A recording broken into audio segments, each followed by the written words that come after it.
بسم اللہ الرحمن الرحیم۔ صحیح بخاری حدیث نمبر 225 حذیفہ سے روایت کرتے ہیں، وہ کہتے ہیں کہ ایک مرتبہ میں اور رسول کریم صلی اللہ علیہ وسلم تھے کہ ایک قوم کی کوری پر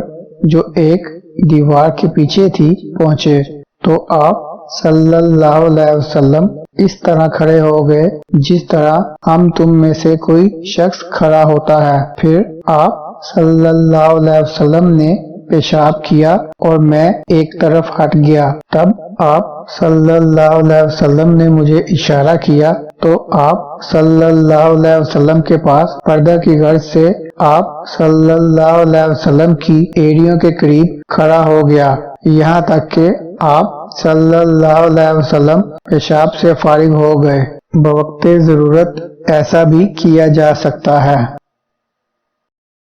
اللهم صل على محمد وعلى آل محمد